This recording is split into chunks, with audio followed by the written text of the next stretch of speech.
So it's not identity politics that's the issue. It's what I call breaking politics. What leaders should be doing is helping people move to bridging and telling a story, a coherent story, not just a list of issues.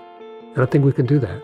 We live in stories. That's what, in some ways, distinguishes Homo sapiens. That ability to imagine and tell stories also gives us the possibility of constituting ourselves and constituting larger we's. And I think both religion and spirituality will be essential for that. Welcome to Mind and Life. I'm Wendy Hasenkamp. Today I'm speaking with law professor and civil rights expert John Powell about his work at the intersection of social justice and spirituality. John is a professor of law at UC Berkeley and the director of the Othering and Belonging Institute, formerly known as the Haas Institute.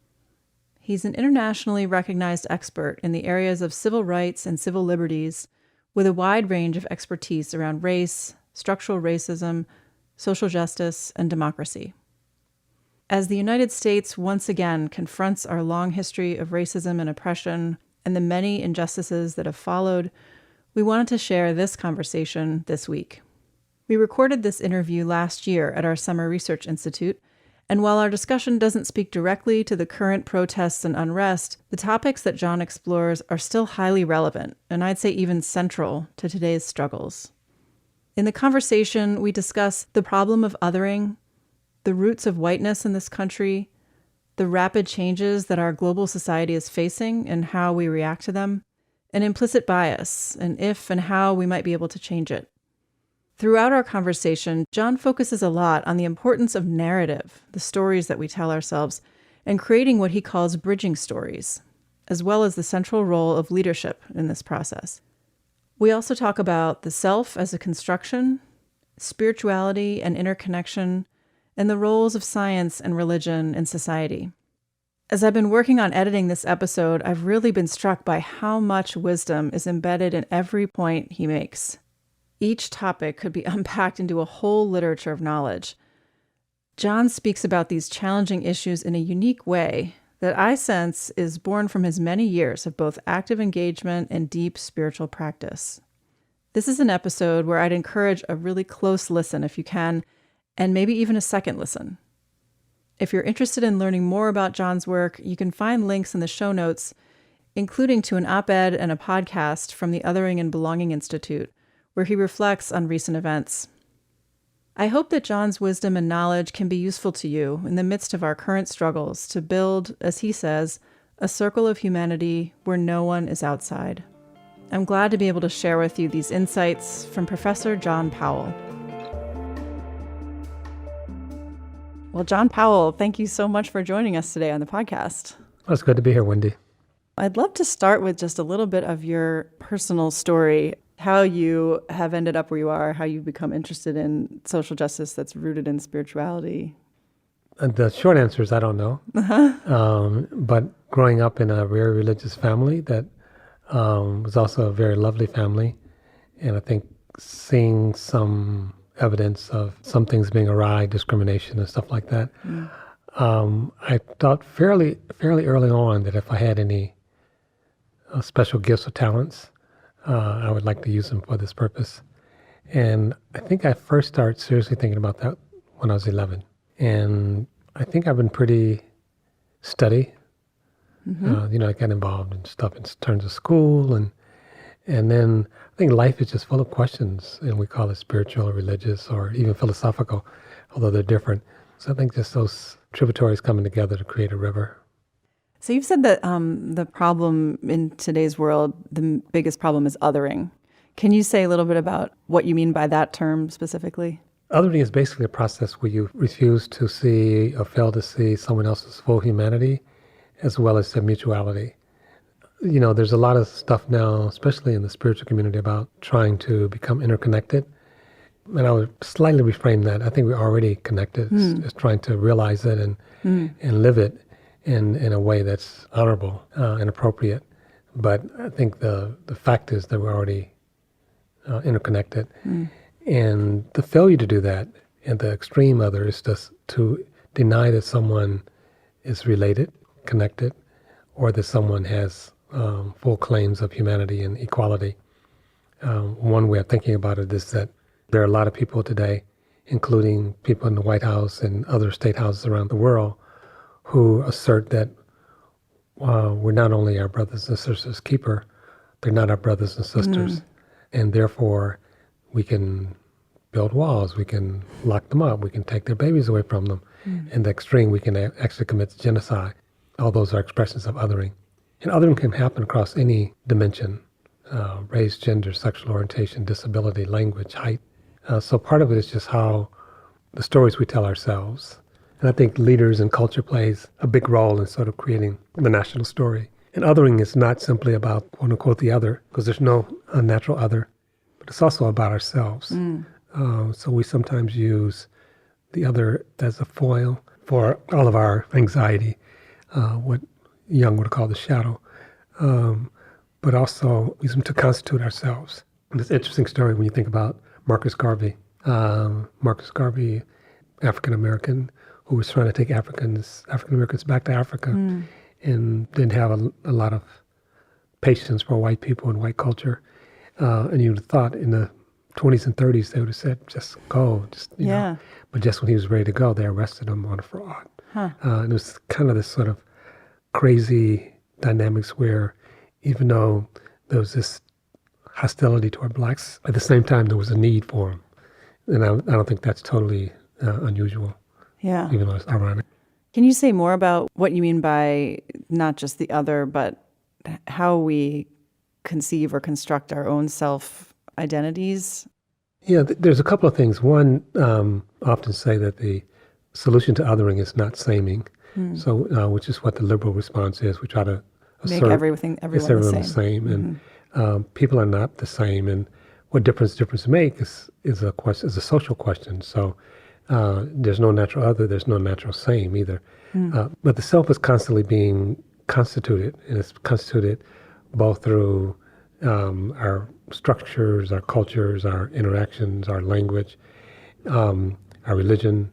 And usually we inhabit those spaces without being aware of them. So we're not aware that the self is constituted and constantly changing.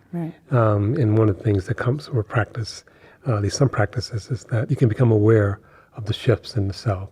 And in fact, I remind myself that at least the deep teaching of Buddhism from many traditions is that it's not self-realization, it's no self-realization, so that the self is not permanent, it's constantly shifting. But it's not arbitrarily shifting. It's shifting based on, again, those stories, that environment. And so that's how the self is constituted. It's usually not co-constituted or self-constituted in the sense that it's given to me. I'm not aware that I don't decide to become African American with all the things that implies, or male, or what does age means, all these things are largely social. In our society, in the United States in particular, although I know in the Western society generally, there's an effort and a belief in the supremacy of the individual. And so the individual thinks that he or she is self-constituted, that they can either they're already given, or not given, they can constitute themselves. And both of those are not right. Right. So you mean the individual as opposed to the collective, or an interdependent reality? Yeah. And collective and interdependence actually, from my mind, means something somewhat different. A collective actually invites a kind of an idea of a mass or mob, and undifferentiation, whereas interdependence suggests there's still agency. So it's, in that sense, individual becomes an expression, an iterative expression that happens within all these things. So if you think of the Buddhist concept of dependency co-arising, things are constantly interacting with each other. It's not one directional, but neither is it separate and self-constituted and stable in the way that Americans like to think of themselves. Right. So do you think that in the West and in America, maybe in particular, this extreme emphasis on the individual leads to a sense of isolation? I think it leads to a sense of isolation and a sense of anxiety. And it's a historical expression. to some extent, and I sometimes associate that with both the Enlightenment project and a certain expression of whiteness as an ideology. And it happened in reaction in part to a group of people being enslaved. And so the anxiety of something bad's happening is like, I don't want that to happen to me. And so white workers, which initially were European workers, as they became less available for indentured servitude, they wanted to distinguish themselves from those who were in that space. And what was offered to them, not initially, what was offered to them eventually was whiteness as an identity. There was also an effort to do it by religious identity and by language identity. Those didn't stick as much as racial identity. But then people experienced that as, I made that up myself. Right. I created that, and I'm not affiliated with anything or anyone except under my own contractual agency. Right. And I can sever it under my own contractual agency. Of course, that's radically wrong, but that's what many Americans think. Yeah. Can you say more about the influence of the Enlightenment on these constructs? Sure. I mean, the Enlightenment period, many of these ideas, they're only a couple hundred years old, and they came out of the Enlightenment. Before the Enlightenment, in what we call pre-modern society, your identity came from your family and your community and your religion. And it was not thought that you could change it or cast it off at will. So John's son was really John's son. And you did the same thing as the father and his father and his father's father. And that's why some writers mistakenly believe that there was no progress, but time was also circular. So you found yourself by not going out and discovering yourself, but by looking to the past, and you aspired to be, in a sense, what you already were.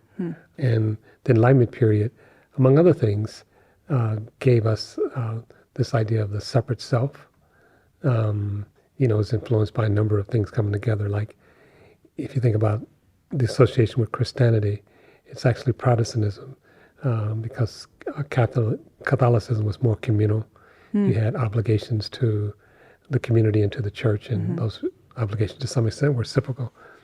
Whereas Protestantism was born in the notion that it cut out the middleman. Right, the individual connection. Right. Yeah. And so instead of going through the Pope or the priest and having obligations horizontally, it's like I have a one-to-one relationship with God. And even privacy, to some extent, was associated with that, because the idea was you would retreat into a private space and commune with God, and then pretty soon you retreated and God wasn't there, so you're just by yourself. It's not so cool then.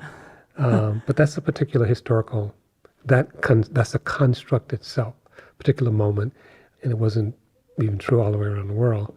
And then, of course, the fact that, again, that there were enslaved people made it even more pronounced. So the Enlightenment gave us many things. It gave us, so you could say, science as we know it today. It gave us democracy as we know it today. It gave us the sense of the individual as we know it today.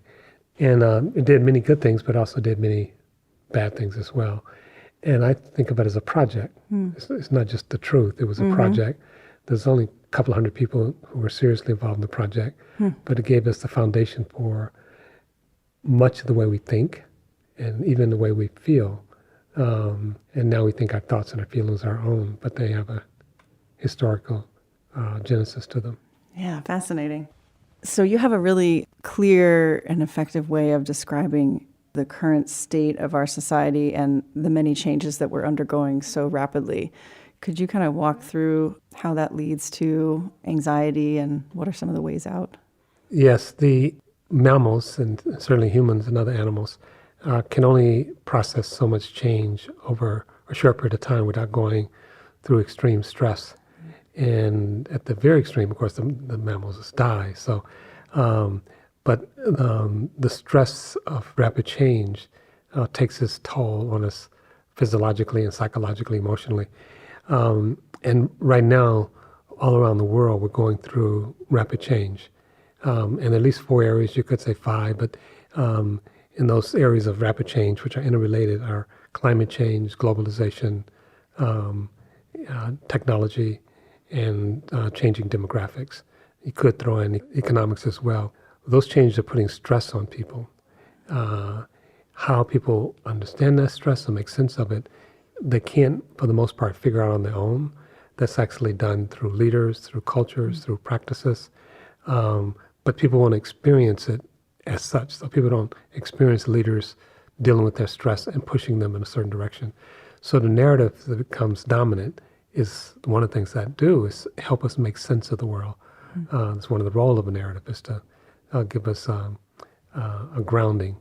And it's always been true. And so there are two major, maybe, narratives that come out of that. One is a narrative that the other, these demographic changes in particular, are a threat, and therefore we need to build a wall. We need to detain. We need to stop immigration. We need to, in the extreme, we need to kill them, genocide. And the other is usually identified through some marker. So it could be racial, it could be ethnic. And then once people inhabit that story, then it makes sense to do terrible things to people. Because once people become deeply other, they are not seen as human at a subconscious level. And worse than human, not subhuman, they're seen as a threat. And while we talk about a threat, the threat is really an ontological threat. It's a spiritual threat. But the threat is not coming from the migrants per se, and maybe not at all. It's actually what people are experiencing is the anxiety. And then what someone does is like, because anxiety is, by definition, is not well defined. It's like, I just know I'm not comfortable. I don't know why. It's like, oh, you're not comfortable because that person. Right. Oh, yeah, that makes person. sense. Yeah, that makes sense. So that's the bad news, and even worse news in some respects, is that two things. One, the stressors aren't going to stop. In fact, they're going to become more intense and speed up. So you could even remove migration or try to slow it down.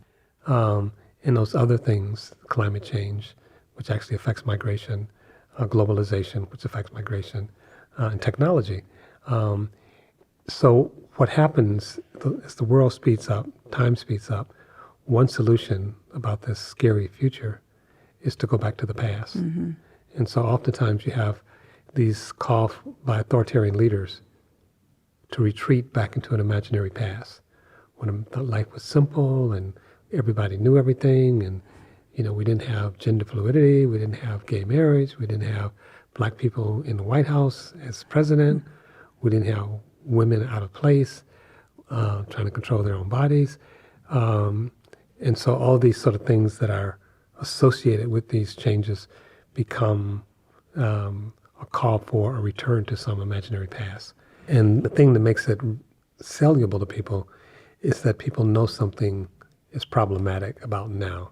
And so that's, and part of what they're sensing, rightly so, but they name it wrong, is they are changing. And they're changing in a way that they don't control. And so, you hear people sometimes say, I woke up in my neighborhood and it wasn't my neighborhood, I never moved, but now there are people speaking Spanish all over the neighborhood, so something happened. This is not the America I knew. And the assumption is the America I knew is the real America, as opposed to that was a blip in history, and we're always changing. And this issue of who we are is we the people, right? So who are the we and the we the people? And it wasn't women, it wasn't blacks, it wasn't Native Americans, certainly wasn't Chinese or Japanese. It wasn't to a large extent even white men without property. So the we has always been contested in the United States. And that contestation has been extreme when it comes to race. If you think of a case like Dred Scott, where the court said, the Chief Justice of the Supreme Court said, blacks can never be part of the political community of the United States, whether they're free or enslaved. And he said, we can't imagine blacks being part of the we. And to some extent, that got baked into some people's mind. And so part of the, quote unquote, what people call backlash, or rather call whitelash, is that space of occupying, defining some privileged position is under threat.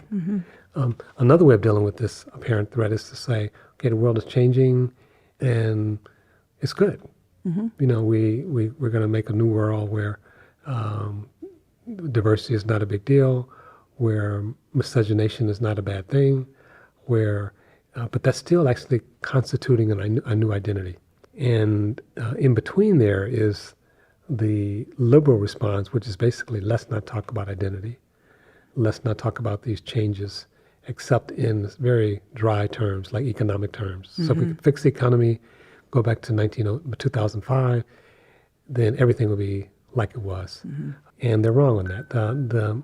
Many of our major institutions and norms are under severe stress. And it's not just the United States. So in that sense, Trump is not an aberration. Mm-hmm. He's a response to this deep shifting reality. We will be different. And instead of happening over 2 or 3 generations, it'll start happening faster. Right. And even if you think about, like I said, if you could stop migration, what are we going to do about robots? What are we going to do about artificial intelligence? What are we going to do about people being designed? Do we really want to try to end globalization?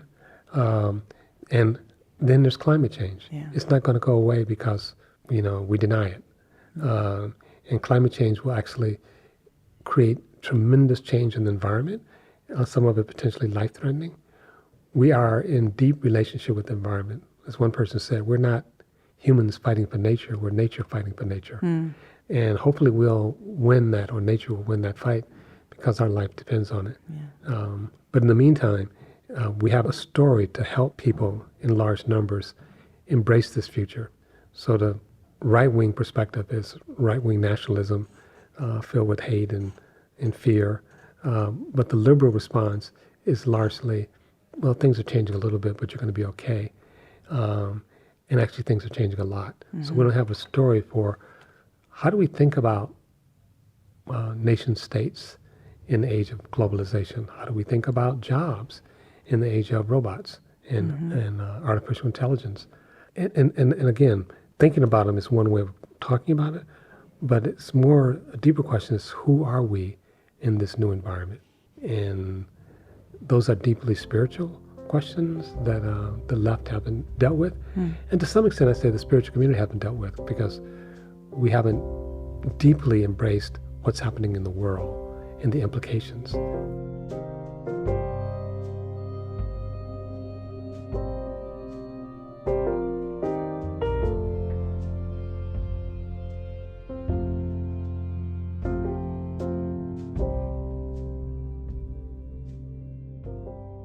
Can you talk a little bit about the schemas that we hold and how they are built up in our minds and how that relates to things like implicit bias? Yeah, so we're finding out more and more about the mind, and one of the great things that happened at this event here at Garrison was we had a lot of mind scientists and a lot of practitioners. The unconscious mind is big, it's fast, and we're processing more information than we could ever process at a conscious level. Mm-hmm. So what the mind has done, largely at an unconscious level, it lumps things together in associations. And when some associations are built up in a certain way, they're called schemas. Mm-hmm. And so we don't have to sort of deliberately, carefully think about certain things. They just come together in lumps, which is one of the reasons why we can't get rid of bias. So if we had to try to think about everything deliberately at a conscious level, we wouldn't survive as a species. So the schemas actually are helpful, but then sometimes they are in conflict with our conscious values, our conscious desires. And those are what we normally refer to as implicit biases. But I think that's too narrow. I think that a lot of things that go on that are not in conflict are also biases, are also prejudice. In the sense of what the word means, to prejudge something. We engage with life all the time prejudging things. We only consider it a problem when those prejudgments are in conflict with the conscious mind. And those prejudgments, or those schemas in a sense, are built up, they become habits of the mind. Mm-hmm. And they're built up, like a lot of habits, from repetition. And the repetition happens outside of the mind. So implicit bias is not mainly something that happens between the ears. It's something that happens between the interaction between the mental process and the external world. And so the assumption, first of all, that you can get rid of all bias, and secondly, that it's an individual problem, are both wrong. And what the individual can do while leaving the environment unmodified is limited. These are not individual phenomena, and they can't be addressed simply on the individual level. It doesn't mean the individual can't do things, but sometimes what the individual can do will be outside the individual, like changing the environment. Right. So here's one strategy for addressing implicit bias is to slow down. And of course, being contemplative actually helps you slows down the mind, and you can sort of notice things, become aware of things that you might not otherwise be aware of. But you can't slow down enough, and you can't, there's a reason why you're going at the speed you're going at. So if you slow way down, you're no longer being effective. And the example I use oftentimes is that you see a stick on the road and you're in the forest. And it's like the unconscious mind might say, snake, right? And jump, right? You might be wrong. It might not be a snake. But what if it is a snake? It's pretty good that you thought that. So now you come along the stick in the road and you say, I wonder if that's a snake or a stick. It has the right length of a snake, but it also and it's a snake, so it bites you, right? Yeah. So you don't pass on those genes. Right. And so the deliberateness that people call for to address implicit bias is largely unrealistic. Again, there's some things we can do, but it's limited. And especially at an individual level, we are hit with images, like thousands of images a day, that's also creating new habits or reinforcing old habits. So if we leave those images undisturbed, oftentimes, even if you get a modest change in terms of bias, but then you stick the person back in the environment that produced the bias, it comes back. Right. And so an obvious example would be if you believe we have a bias that women don't do well in math, you don't disrupt that by having one woman as a math teacher. You'd have it over and over and over and over again. So eventually, you need a new habit. A new habit. You learn something new. And even that's interesting because there's some indication that new habits actually don't totally dislodge old habits. Right. They actually layer over them so they can come back. Yeah. But eventually you can make some huge changes, and certainly with children you can make these changes. But that's a different project. But also, and this is the good news, you asked me about schemas earlier. Our schemas are actually multiple, and one way of organizing large blocks of schemas is to think of like multiple selves. And this is, so you can have a self that's actually racially anxious and a self that's racially at ease. You can have a self that's confident and a self that's not confident. Right. And all of that's within me. So if I had to create new habits for everything, that could take a long time. If instead I'm actually activating existing schemas or different sense of self so that a certain self comes forward in a salient way over another self, that can happen very fast. Yeah. Again, will it be stable enough? That's a question. And how do you support it to become stable enough? But you can do things to call forward. And some of this is called priming. So the way you prime people will affect what aspect of the self becomes dominant in a particular situation. Right. So is it a matter of first becoming aware of all these multiple aspects of self, or do we perhaps not even need to be aware, but through things like priming, they will emerge? We don't need to be aware. Most of the time we're not. I Yeah. mean, if you think about advertising, right? Right. That's what advertising is doing. It's like, you're hungry, it's like Coke is great, and it's like, oh, I think I'll go get a drink. Yeah. You say, oh, I've been primed, so I'll go get a drink. I mean, the whole point of the unconscious is that you're not aware of it. It's behind your back. And it's even more subtle than that. So, for example, we're looking at each other right now. Seeing is an incredibly complicated process. Yeah. We're not aware of that process. It's just lumped all together. It's not a single process. It's a multiple processes. Color, shape, size are all different processes, and they're all located differently in the brain. So the brain takes all of this composite and puts it together. And when it comes to the conscious, it's like, I'm just seeing you. Very simple. Yeah. So you don't need to know. And probably, again, you can't know everything. It's too much. I mean, the unconscious, there's too much sensory perception to be processed at the conscious level. Yeah. We need to be able to put stuff behind us. So it's a pretty cool thing that we have the unconscious working like it does. Just jumping back to implicit bias, I remember you mentioned that you had worked with Starbucks around the incident where the two black men were arrested on suspicion emerging from bias. Anything to say about your experience with that? Lessons learned? Yes, let me go back even further. Yeah. So during the debates between Donald Trump and Hillary Clinton, she introduced the idea of implicit bias. Yeah. And she went on to say or concede that we're all racist, which is not the lesson of implicit bias. The fact that we have biases doesn't make us racist. It makes us human. Animals have biases. Babies have biases. That's the way we process information. That's what I often say we're biased against bias. And so it doesn't make us bad. It doesn't make us evil. It's just a fact of life. And you can actually do things, both individually, collectively, and structurally, and culturally, to impact those biases and to move them in one direction or the other. But you can't completely get rid of them. So when Starbucks contacted me, and they contacted others as well, initially the idea was, how do we train our 80,000 employees so that they don't have biases? The assumption was people don't have explicit biases. They're not deliberate racists, but they have some discomfort, and so it affects their decision making. So Starbucks was saying, well, let's just get rid of them. We'll have a day training, and we'll get in one day. right. In some ways, it's not surprising. They're not neuroscientists, and so it's, and again, bias sounds like a bad thing. If you got bias, get rid of it. And so, in my early conversations with them, I suggested, and others as well, that it's not doable, and it's not even necessarily desirable. And yet you want to do something that's real and has some lasting impact. And so they did do the training or the intervention at that level, but a number of us who were advising them said you need to sort of think about some ongoing things, you need to think about some structures, you need to think about things up and down the ladder. So for example, where do you invest your money? Who consults with you? Who are your vendors? And to their credit, they said they would continue to think about some of those things. What they did do was adopt certain policies. So the policies that actually had been in effect when this happened is a barista basically was uncomfortable with someone standing in the store, and they called the police.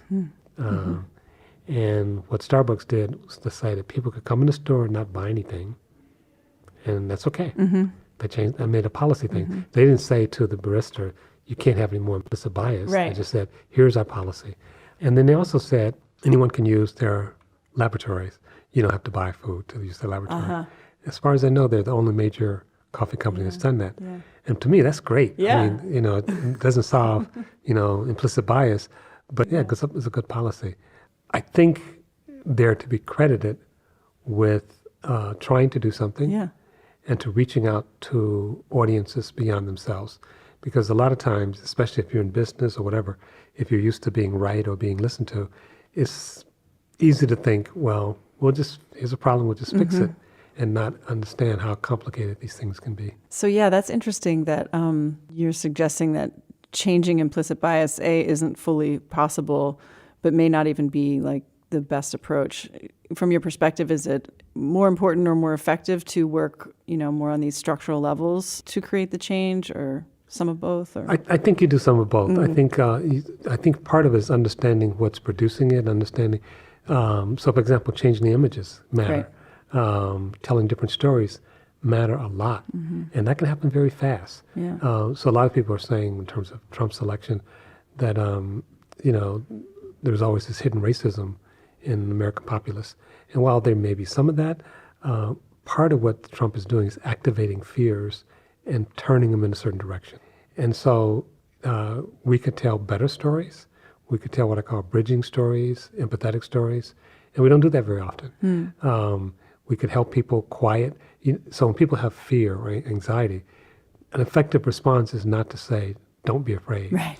Or you shouldn't be afraid. Or if you're afraid, you're only afraid because you're either a wimp or you're a racist, whatever, which is a lot of what we hear.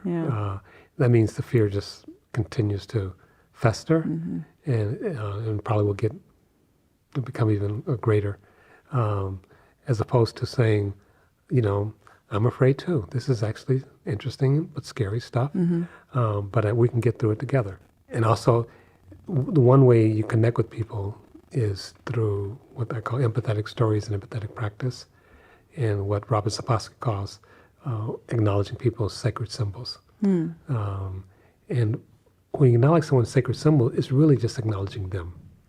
You're acknowledging them at a deep level. It's like, I see you. I hear you. It doesn't mean I agree with you. It doesn't mean I'm going to give you what you want, but it means I acknowledge you as a human being. Can you give an example of like a bridging story or one of these empathetic stories? Yeah, there are many. And one of my favorite is one about Nelson Mandela, where during the Soweto uprisings, or even before then, Soweto uprisings were in large part because the young people in Soweto, the students, didn't want to learn Afrikaans, which was the language of the Dutch population there. So it's like the oppressor's language. Why should we learn the oppressor's language? At the same time, Nelson Mandela went to his prison guards and asked them to teach him Afrikaans voluntarily. He didn't have to do that. And then when he got out of prison and talked to the president about a ceasefire, the president basically said, I think it would be a good thing, save many lives, but you have to convince my general. The general was an avowed racist, and he believed that South Africa could win the war, and he didn't believe blacks could govern themselves. So it's like there's no reason for us to, agree to this ceasefire, but he had to go meet with Mandela. And when he went to Mandela's house, Mandela had servants. He sat on a couch, and there was a coffee table and chairs on the other side. So the general sat on the couch, and Mandela came in and sat next to him on the couch, which discombobulated the general. And then Mandela offered him tea, and he said yes. Mandela got up and got tea himself, brought it back to the general. And then the general was now even more discombobulated, said, can we just get on with the negotiation? And they took place in Afrikaans. And the general left somewhat confused and flustered, but he agreed to the ceasefire. And he said that Mandela can convince anyone of anything. Wow. And then, of course, South Africa was playing eventually in the World Cup for rugbies, and rugby was associated with the sacredness for the Afrikaners. So Mandela went to the rugby match, which again, a lot of people are like, why would you do this? This is for the white supremacists in South Africa. But he knew what he was doing. He was like honoring their sacred symbols. Yeah, wow. And by some accounts, he may have saved untold number of lives by doing that. Now it's hard in a way if you think about it. So here's someone who's literally killing your friends and family, Right. and you're acknowledging something about them. And at a most profound level, it's not simply strategic. You're not doing it just to get a ceasefire, but you may be doing that as well. So later, the general had a chance to speak at something related to Nelson Mandela, and he asked if he could say some words, and they reluctantly said yes, and he gave his talk in Xhosa, which is Nelson Mandela's native tongue. So the general is trying to reach back and trying to acknowledge. It won't solve all problems, but it's a huge move in the right direction. Sapolsky argues that many wars have been fought over sacred symbols. And my sacred symbol may not be your sacred symbol, or we may have the same sacred symbol, like Jerusalem is a sacred symbol for at least 3 different religions. But part of it is also bridging, what I call this, is also acknowledging someone else's suffering. And all of us have suffering stories and suffering experiences. And usually, if I think of you as my enemy, I don't want to acknowledge your suffering. Yeah, so this is making me think of the events in Charlottesville a couple summers ago, where Mind and Life is based, and many of the staff were there, myself included. So I'm just thinking about this acknowledging and truly seeing who might be perceived as an enemy. In a case like that, in a situation with white supremacists and neo-Nazis, a lot of us afterward struggled with what was the appropriate response on that day, what is the appropriate response now. What do you think in light of that and what you were just saying? Well, it's hard to say. I mean, things are so contextual, and you're living there, and I'm sure, engaged with thoughtful people. And it's layered. So if you're talking about the demonstration where the young woman was killed, people have a right to protect themselves. And unfortunately, most of us aren't Mandela. And Mandela had the option that if the general said no, he'd continue the civil war. But what we could do is look for bridging opportunities. And so in Charlottesville, now this happened, although from my perspective, it wasn't perfect. So there was one of the leaders of Black Lives Matters went to a demonstration, I think it was in New York, of Trump supporters. And he was there in the head of the Trump supporters rally, invited him to come up to the stage. And the Trump supporters, the rank and file, was booing at him and calling him names. And the guy said, no, let him come up. And you have, I think he said, 4 minutes to make your case. And the guy starts off by saying, look, I love this country just like you do. And he talked about the military, and I think he had served in the military. And so he found those shared sacred symbols and acknowledged them. And he ended up staying on stage much longer, and I think got a standing ovation when he left. So there's another bridging moment. Yeah. So maybe, again, I think sometimes you need to start with shorter bridges. So if someone's an avowed racist, an avowed white supremacist, I wouldn't necessarily start with them. So I'd start with what I call short bridges.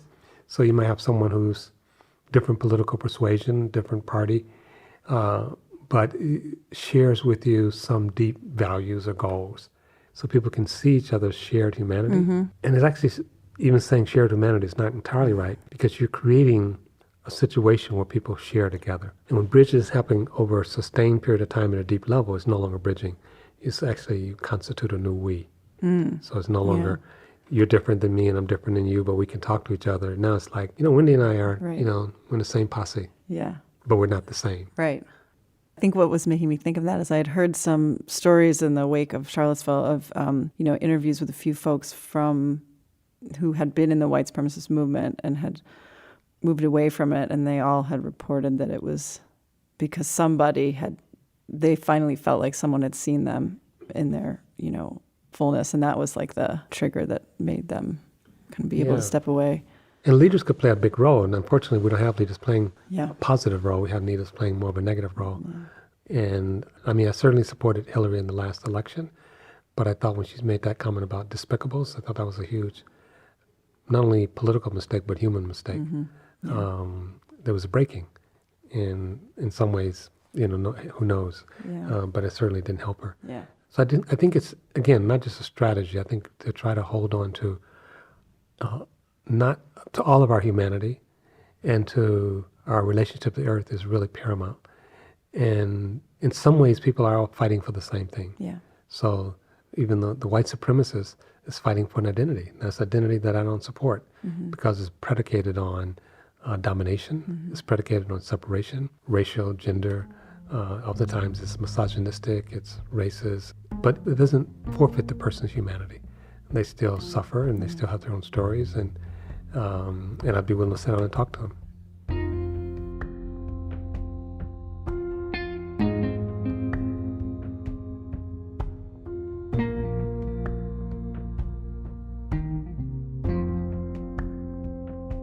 So how does spirituality play into this whole space for you? Well, spirituality is the bedrock in a number of respects. First of all, we haven't defined spirituality, but I think of spirituality as sort of practice and acknowledgement that we're deeply interrelated. And at least in my mind, spirituality is a little bit different than religion in the sense that there's not a sacred text. There's text, but at least in some traditions, you're still supposed to examine things yourself and come to your own deep understanding. The thing that's sort of beautiful about some spiritual expressions is it accepts the notion that there's multiple selves and that the self is fluid. And it accepts it not at a cognitive level, but at an experiential level. I think when we can stay in that space, it actually opens us up not only to aspects of ourselves, but opens us up to aspects of the other. It creates greater capacity for compassion and empathy. Again, not a silver bullet, because you have all these environmental factors that you have to deal with as well. But as we sort of deal with needing a new identity and a new story to go with it and new practices, spirituality offers some hope. In the U.S. context, obviously more people are religious, although the numbers are going down, than are spiritual, which means they have a sacred text that they're associated with. And their identities get wrapped up in that in some pretty interesting and profound ways. And then, of course, in many of those religions, they have little tolerance for the other, whether it's the Jewish other or the Hindu other. And so they belong to each other in some way, but their belonging is predicated on everybody else being outside of their group. So it says to me that the world is crying for a larger spiritual practice and or a new religion. Because religion actually helps us make sense of the world, and it helps us have an identity. Those things happen to deal with specific problems at specific times, and now we have new problems at a new time. Right. So I think we need some leaning into a religion for the 21st century that can help us deal with climate change, globalization, and changing demographics. Right. So when you're speaking about the need for a new religion, sometimes I think of, as a scientist myself, I think of science is often kind of put in that place, particularly in secular culture. And so there feels like sometimes there's a deification of science and there's this blind faith also. What do you think about the role of science, and also what would be needed in such a new religion for our times? Well, if you're thinking about religion or spirituality or practice sort of helping us deal with the world, and that we have a global environment. If you think about religions, again, for many years, thousands of years, religions were separate. So we were separated by mountains and rivers, which were pretty effective, not completely, but pretty effective. And now the world is very small, and there are almost 8 billion people on the planet, and it's getting smaller every day. And information travels instantaneously. And now we bump into people who are in some important way different than us. Again, for most people, until fairly recently, a couple of hundred years ago, in many ways, your community was relatively homogeneous. Right. And so if you're Christian, you only saw Christians. If you were European, you only saw European. Now, it's not true, and that's a good thing. But if it's a good thing or bad thing, it's a thing. It's happening, and it's going to keep happening. So if I'm coming from a religious practice that says my religion is the global religion, it's the eternal religion, and I'm the best people because God said so, and then I run into somebody else and say, I got a different God who said exactly the same thing about me. And they said, and in fact, if I meet you, I should kill you. Yeah. It's like, I kind of have a problem. So I think the religion has to deal with that. And then also we have this whole thing with our relationship with the earth. That at least in the Abraham religions, it's at best problematic. So I think it's Genesis 1:23 where God gave man dominion of the earth and all living creatures. I think that's problematic. We don't need to dominate the earth and all living creatures. And it's also reinforced by enlightenment, which is that we're separate from nature. And when we're separate from things we're in relationship with, it quickly turns into, one, anxiety, but two, domination. Which is, so I think that we have to have a religion that deals with the fact that if we're going to have a sustainable planet, from my perspective, we have to deeply understand we're part of the planet. It's not our plaything. And even, like whether we need forests to support all the stuff that we're doing, it's the wrong question. I think, and obviously come from native culture, they have a different relationship with the earth. But I don't think we can just go back to that, because when those cultures were not so decimated by Western society, the world was much smaller. We didn't all drive around in cars. And so we have to think about this. And the role of science to me is important. I think science, and that's also part of the Enlightenment Project, the scientific revolution came out of the Enlightenment Project, and really helps us with ways of knowing, and as I said earlier, ways of knowing and not knowing. So science did something that religion hadn't done. For a while, I was skeptical of faith-based religions because it claimed faith, but it actually didn't live faith. By that I mean, it's saying, okay, I don't really know what's going on. That's the claim. But my God does, Right. So I can cozy up to my God and act like everything is available, which is not faith at all. In a deep way, faith, you could say, well, how do you know there's a God? You say, faith, because I can't know for sure, but I have faith. But to me, a larger sense of faith is that I don't know many things about life. There's a German philosopher, Gadamer, that I like. And he says, everything that reveals also conceals. And saying that there always will be huge gaps in knowledge. Accepting that, and I think science does accept that, creates a whole new set of stuff, right? As I'm willing to be skeptical, I'm willing to doubt, I'm willing to systematically doubt, I'm willing to doubt within a community. So there's a thing of, if I say something and see something, but no one else sees it, it's not science. It has to be replicable. Right. And so I think that's quite positive. I don't think it's complete. Yeah. I think there is the need for faith, but a deeper faith. Yeah. And I think in some ways, some expressions of Buddhism help us with this, and that is to be comfortable with not knowing and being comfortable with having multiple selves, I think is a way to the future. That I don't need to know everything. What's that about? You know? And it's a good thing because I don't know everything. So I think that if done well, they can be a complement to each other, but there are different ways of knowing and different ways of not knowing. And I don't think you can just take the evaluation or measurements from one set of disciplines and lump it onto another. Mm-hmm. So even some people say that both science and contemplative practice is rational.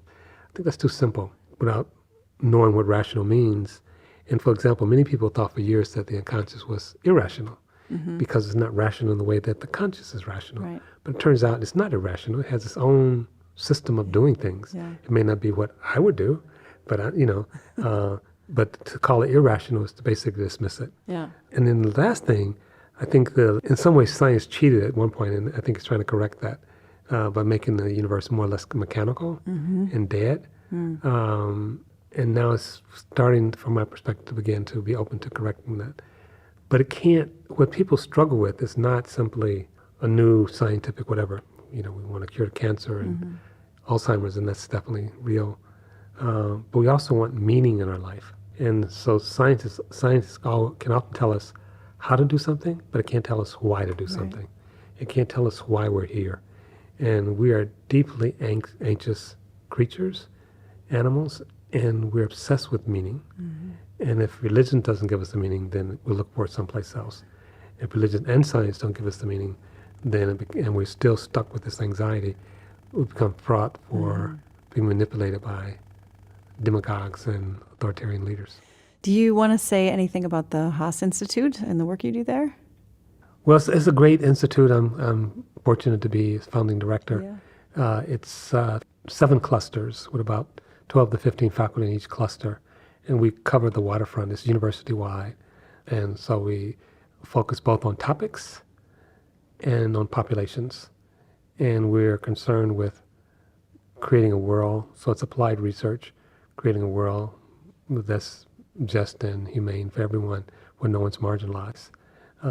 So how do we both understand that and help co-create that coming into being?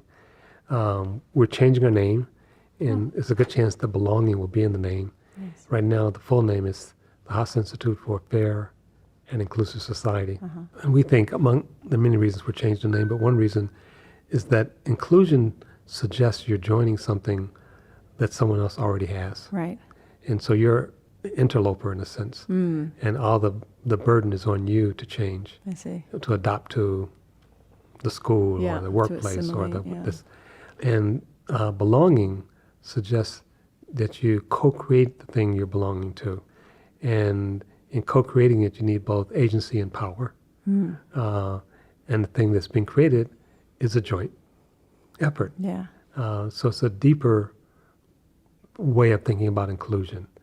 And while it may be respectful or responsive to some of the things that went on before, it's not limited by those. Othering and belonging, I think, is a central issue for the 21st century, and it's happening all around the world, and happens along many different axes. So we feel like this gives us a way of sort of tying together all 7 clusters, because some clusters are dealing with disability, some are dealing with gender, some are dealing with race, some are dealing with religion, some are dealing with, and it's like, so what do they all have in common? They're all dealing with othering and belonging. So in our current state that we've been discussing, what gives you hope? It's an interesting question, and so here's the answer. First of all, the organized middle has fallen. The norms and systems that we have come to take for granted are largely under sharp distress, which means things up for grab. We would not go back into the cocoon. I talked about a butterfly trying to go back into the cocoon. That's not going to happen. So that's the right wing's response. Let's go back to some mythical time. The left has largely been absent because I'd say the white left in particular, has been all confused about what it calls identity politics as opposed to something else. Can you say more about that? Sure. As marginalized groups make claims based on their marginality, and a group's salient identity is often defined by the part of the identity that's attacked. So if you're gay and you're attacked because of your sexual practice, that's what you're going to focus on. And people who are not gay is going to go, why are they so obsessed with sex? In part because you're attacking them because of their sexual practice. Your attack is actually heightening the importance of that practice. And it could be language, anything. So what that means is that if you're not gay and you're not black, then it's like those issues of police shootings or mortgage foreclosures or gentrification is like, it's so important, but not really a big issue. What do you mean not really a big issue? It means it doesn't affect the dominant culture, white people. And supposedly class does. And actually you have to look at race and class together, and I've done that in some articles. So you've had this long history in the United States. So for example, in the 30s, Roosevelt was trying to get black support, but he didn't want to deal with lynching.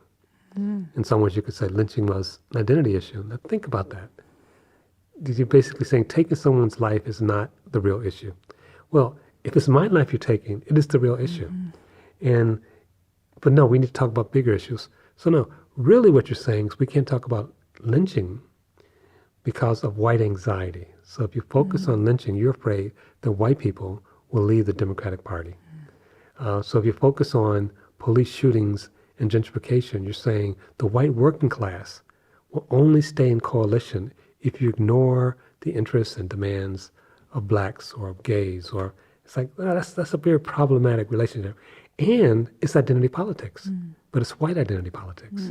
So whether you define economy, which obviously is important, or the climate, which is obviously important, but you can define it from a white perspective, which looks like no perspective at all, just the economy, or a black perspective. That looks like a perspective. But there's a way to do it which you don't create. So it's not identity politics that's the issue. It's what I call breaking politics. And it is true, a lot of so-called identity politics are breaking politics. That is, it's not only that I'm focusing on blacks, but I'm basically disregarding or attacking whites. But whites are doing the same. So what leaders should be doing is helping people move to bridging, whether it's bridging politics or bridging issues, and telling a story, a coherent story, not just a list of issues. And I think we can do that. But I don't think the left has not done a good job, especially the white left. And some people who focus on what's called identity politics are still doing it from a breaking perspective. So that's what I mean. And I think you see this in the spiritual community as well. For many things I went to before, it was like, oh, you're not spiritually evolved if you're still focusing on your race. I've transcended that. You didn't transcend anything. You just say you're white. You never had to deal with that. And it's your quote unquote whiteness and individuality. And you don't realize that the way Americans talk about individuality is not really individuality, it's whiteness. That's what it is. It's performance of whiteness. So if you don't accept the liberal story, that is that we're all just the same, or what's the new story? And the new story hasn't been written yet. And that's both hopeful and scary thing. Does it give me hope? I think it's up for grabs. And I don't really organize much around hope or despair, but engagement. We're living in a time where things are changing very fast, where our future is not only uncertain, but how we participate will help decide what that future is. So in a way, we don't have time to be too hopeful necessarily or too despairing. And most people, they feel like they need hope to keep going. It's like, why? Okay, I accept that. If you need it, go for it. That's not what I organize around. So you said, the need for a new story, and it hasn't been written yet. If you could write it, what would it sound like? Well, two things I would say. I wouldn't write it. It needs to be written together. So I would say it would be a lot of bridging. It would be a lot of empathy. It would be a large we. No one's outside the story. It's not that any group is better than the other group. Any group is more deserving. But it would also be structural and institutional. So what does the world need now? The nation state, only a couple of hundred years old, occurred at a certain period in time. it's not clear that that's the best formation in the 21st century. The EU basically came to the conclusion for Europe that it was not, right? The United States is big, so I can delay that question. But the United States can't solve climate by itself. It can't solve information technology by itself. These are global issues, and they're going to stay global issues. And if we really go back to the small nation state, even the United States, we'll be back in a world war that will destroy much of the planet. So we know what has to be entailed in those stories, but they need to have all the people with their concerns and their participation. And that's the analysis, but then you have to tell a story about that analysis. The analysis is not the story. And so I would also involve cultural workers who are much better at telling stories than I am. And when I say telling stories, I don't mean it in an insipid way. Right. It's like we live in stories. That's what, in some ways distinguishes Homo sapiens, our ability to imagine and tell stories. And that ability to imagine and tell stories also gives us the possibility of constituting ourselves and constituting larger we's. And I think both religion and spirituality will be essential for that. Well, John Powell, thank you so much for taking the time and sharing your wisdom with us today. You're welcome. Thank you.